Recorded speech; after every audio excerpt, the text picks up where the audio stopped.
In the days when the judges judged, there was a famine in the land. A certain man of Bethlehem, Judah, went to live in the country of Moab, he and his wife and his 2 sons. The name of the man was Elimelech, and the name of his wife Naomi. The names of his 2 sons were Mahlon and Chilion, Ephrathites of Bethlehem, Judah. They came into the country of Moab and lived there. Elimelech, Naomi's husband, died, and she was left with her 2 sons. They took for themselves wives of the women of Moab. The name of the one was Orpah, and the name of the other was Ruth. They lived there about 10 years. Mahlon and Chilion both died, and the woman was bereaved of her 2 children and of her husband. Then she arose with her daughters-in-law, that she might return from the country of Moab, for she had heard in the country of Moab how Yahweh had visited his people in giving them bread. She went out of the place where she was, and her 2 daughters-in-law with her. They went on the way to return to the land of Judah. Naomi said to her 2 daughters-in-law, "Go, return each of you to her mother's house. May Yahweh deal kindly with you, as you have dealt with the dead, and with me. May Yahweh grant you that you may find rest, each of you in the house of her husband." Then she kissed them, and they lifted up their voices and wept. They said to her, "No, but we will return with you to your people." Naomi said, "Go back, my daughters. Why do you want to go with me? Do I still have sons in my womb, that they may be your husbands? Go back, my daughters, go your way. For I am too old to have a husband. If I should say, I have hope, if I should even have a husband tonight and should also bear sons, would you then wait until they were grown? Would you then refrain from having husbands? No, my daughters, for it grieves me seriously for your sakes. For Yahweh's hand has gone out against me." They lifted up their voices and wept again. Then Orpah kissed her mother-in-law, but Ruth joined with her. She said, "Behold, your sister-in-law has gone back to her people and to her God.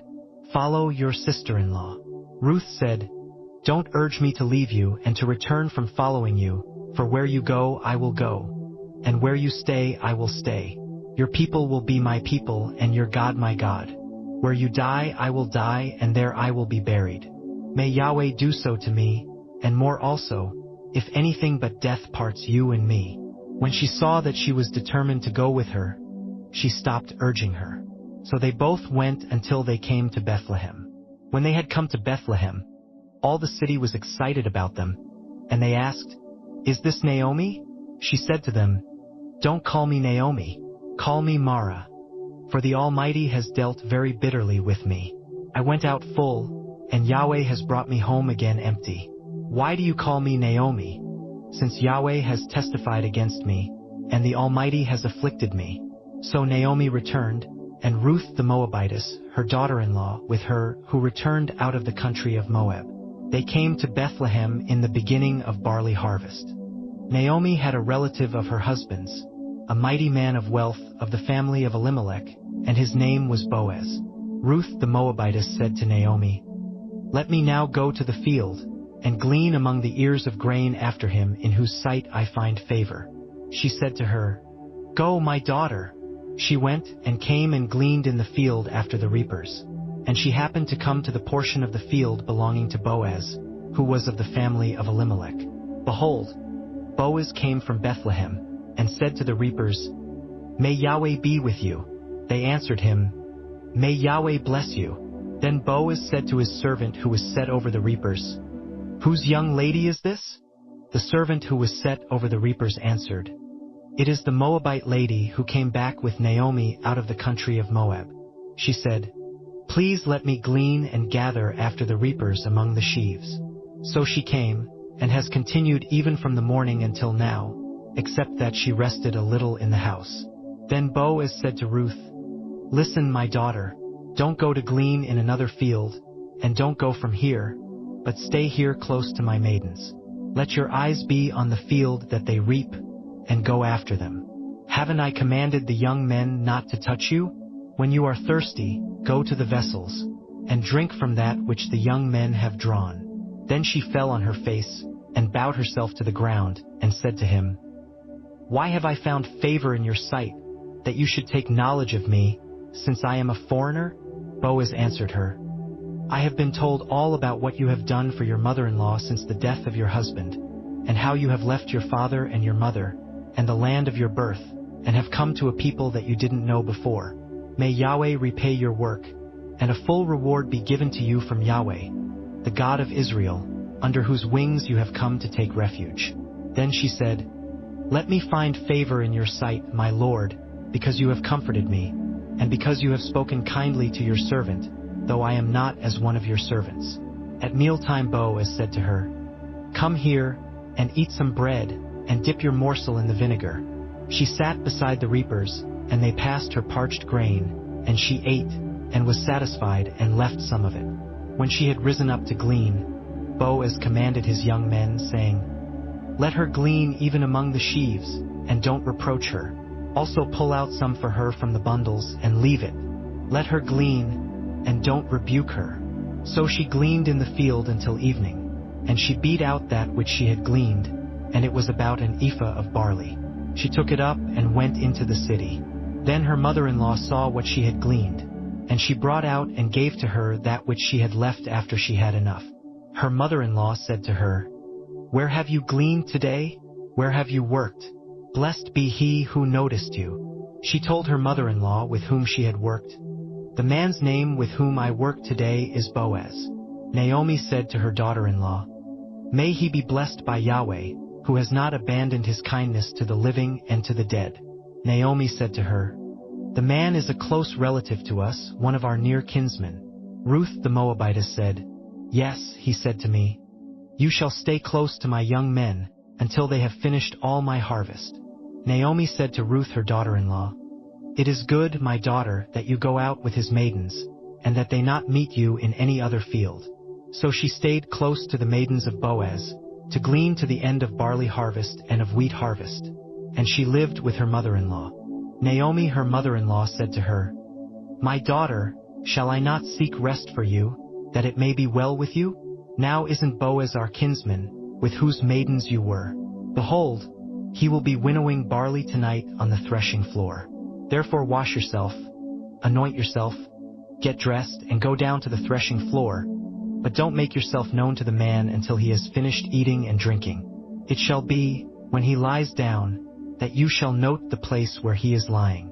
Then you shall go in, uncover his feet, and lay down. Then he will tell you what to do." She said to her, "All that you say I will do."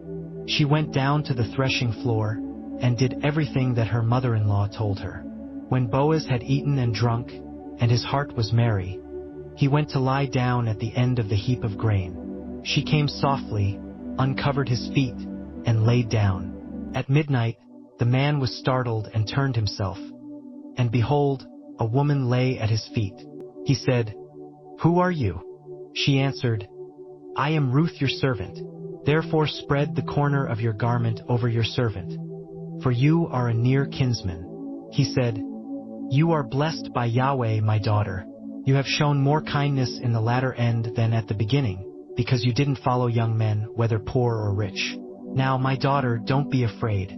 I will do to you all that you say, for all the city of my people knows that you are a worthy woman. Now it is true that I am a near kinsman. However, there is a kinsman nearer than I. Stay this night, and in the morning, if he will perform for you the part of a kinsman, good. Let him do the kinsman's duty.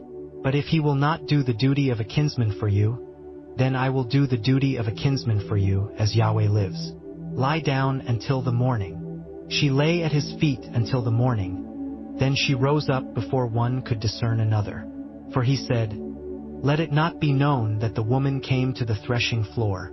He said, "Bring the mantle that is on you and hold it." She held it, and he measured 6 measures of barley, and laid it on her. Then he went into the city. When she came to her mother-in-law, she said, "How did it go, my daughter?" She told her all that the man had done for her. She said, "He gave me these 6 measures of barley." For he said, "Don't go empty to your mother-in-law." Then she said, "Wait, my daughter, until you know what will happen. For the man will not rest until he has settled this today." Now Boaz went up to the gate and sat down there. Behold, the near kinsman of whom Boaz spoke came by. He said to him, "Come over here, friend, and sit down." He came over and sat down. He took 10 men of the elders of the city and said, "Sit down here," and they sat down. He said to the near kinsman, "Naomi, who has come back out of the country of Moab, is selling the parcel of land, which was our brother Elimelech's. I thought I should tell you, saying, buy it before those who sit here, and before the elders of my people. If you will redeem it, redeem it. But if you will not redeem it, then tell me that I may know. For there is no one to redeem it besides you, and I am after you." He said, "I will redeem it." Then Boaz said, "On the day you buy the field from the hand of Naomi, you must buy it also from Ruth the Moabitess, the wife of the dead, to raise up the name of the dead on his inheritance." The near kinsman said, "I can't redeem it for myself, lest I endanger my own inheritance. Take my right of redemption for yourself, for I can't redeem it." Now this was the custom in former time in Israel concerning redeeming and concerning exchanging, to confirm all things. A man took off his shoe and gave it to his neighbor, and this was the way of formalizing transactions in Israel. So the near kinsman said to Boaz, "Buy it for yourself." Then he took off his shoe. Boaz said to the elders and to all the people, "You are witnesses today that I have bought all that was Elimelech's, and all that was Chilion's and Mahlon's, from the hand of Naomi. Moreover, Ruth the Moabitess, the wife of Mahlon, I have purchased to be my wife, to raise up the name of the dead on his inheritance, that the name of the dead may not be cut off from among his brothers, and from the gate of his place. You are witnesses today." All the people who were in the gate, and the elders said, "We are witnesses. May Yahweh make the woman who has come into your house like Rachel and like Leah, which both built the house of Israel, and treat you worthily in Ephrathah, and be famous in Bethlehem. Let your house be like the house of Perez, whom Tamar bore to Judah, of the offspring which Yahweh will give you by this young woman." So Boaz took Ruth, and she became his wife. And he went into her, and Yahweh enabled her to conceive, and she bore a son. The women said to Naomi, "Blessed be Yahweh, who has not left you today without a near kinsman. Let his name be famous in Israel. He shall be to you a restorer of life, and sustain you in your old age. For your daughter-in-law, who loves you, who is better to you than 7 sons, has given birth to him." Naomi took the child, and laid him in her bosom, and became nurse to it. The women, her neighbors, gave him a name, saying, "A son is born to Naomi." They named him Obed. He is the father of Jesse, the father of David. Now this is the history of the generations of Perez. Perez became the father of Hezron, and Hezron became the father of Ram, and Ram became the father of Amminadab, and Amminadab became the father of Nahshon, and Nahshon became the father of Salmon, and Salmon became the father of Boaz, and Boaz became the father of Obed, and Obed became the father of Jesse, and Jesse became the father of David.